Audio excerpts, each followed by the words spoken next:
Muheymin 2-ci cild, təhqiq, tərcümə və təlif Mürşid Yusifoğlu, Oruz kitabı. Nəbi sallallahu aleyhi və səlləmin Ramazanın son 10 günlüyündə ibadətlərini daha da çoxaltması babı. Bizə Sufyan İbni Uyeynə xəbər verdi. Əbu Ya'furdan, Muslim İbni Subeyhdən, Məsruqdan, Ayşədən dedi. Resulullah sallallahu aleyhi və səlləm Ramazanın axır 10 günü girdikdə gecələri ihya edər, gecələri ibadətlə keçirər, həm də əhlini, ailəsini, onlar da ibadət etsinlər deyə yuxudan oyadar, ibadətlərində daha çox çalışar və belbağını bərk-bərk bağlayardı. İshak İbni Rahavi 1440. Digər bir rəvayətdə bizə Əli İbni Abdullah danışdı, bizə Sufyan danışdı, Əbu Ya'furdan, Əbu Duhadan, Məsruqdan, Ayşə radiyallahu anhadan dedi.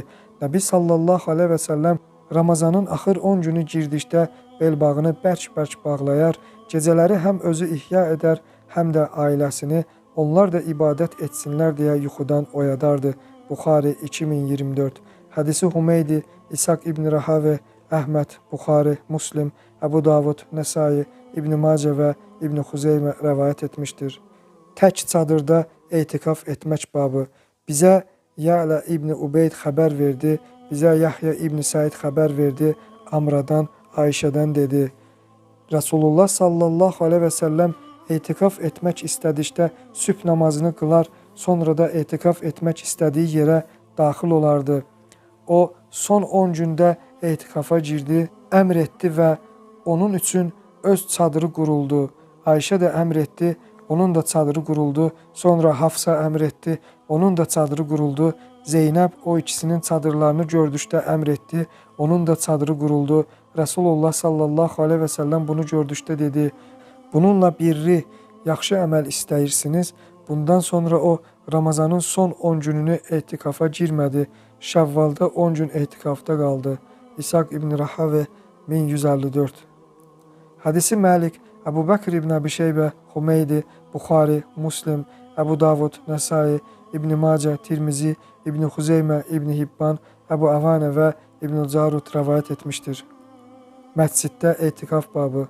Mənə Əbu Tahir danışdı, bizə İbn Vahab xəbər verdi, mənə Yunus İbn Yazid xəbər verdi ki, Nəfi İbn Ömər radiyallahu anhumadan ona danışmışdır ki, Resulullah sallallahu aleyhi və səlləm Ramazanın son 10 günündə etikafa girərdi. Nəfi dedi, Abdullah radiyallahu anhu mənə Resulullah sallallahu aleyhi və səlləmin məsciddə etikaf etdiyi yeri göstərdi. Muslim 2751.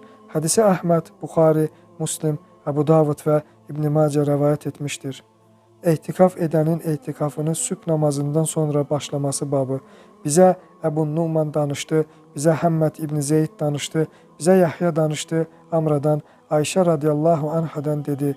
Nəbi sallallahu aleyhi və səlləm Ramazanın son 10 günündə ehtikafa girərdi. Mən də onun üçün yun ipdən bir çadır qurardım. O da sübh namazını qılıb ora çadıra girərdi. Bu vaxt Hafsa Ayşədən çadır qurmaq üçün izin istədi. O da izin verdi. Hafsa çadır qurdu. Zeynəb bint Caş bunu gördükdə o da başqa bir çadır qurdu. Nəbi sallallahu aleyhi və səlləm sabahladıqda qurulmuş çadırları gördü və dedi, bu nədir?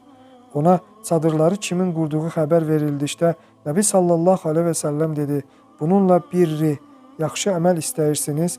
Resulullah sallallahu aleyhi və səlləm o ayda etikafı tərk etdi. Sonra Şəvval ayında 10 gün etikaf etdi. Buxari 2033. Hədisi Məlik, Humeydi, Buxari, Muslim, Əbu Davud, İbn Macə, Tirmizi, Nəsai və İbn Xuzeymə rəvayət etmişdir. Etikaf edənin evinə yalnız insanın zəruri ehtiyacı üçün girməsi babı. Məlik İbn Şihabdan, Urva İbn Zübeyrdən, Amra bint Abdurrahməndən, Nəbi sallallahu aleyhi və səlləmin zövcəsi Ayşədən o demişdir. Resulullah sallallahu aleyhi və səlləm etikafa girdiyi zaman bəzən məscidin içindən başını mənə yaxınlaşdırar, mən də onun saçlarını darayardım.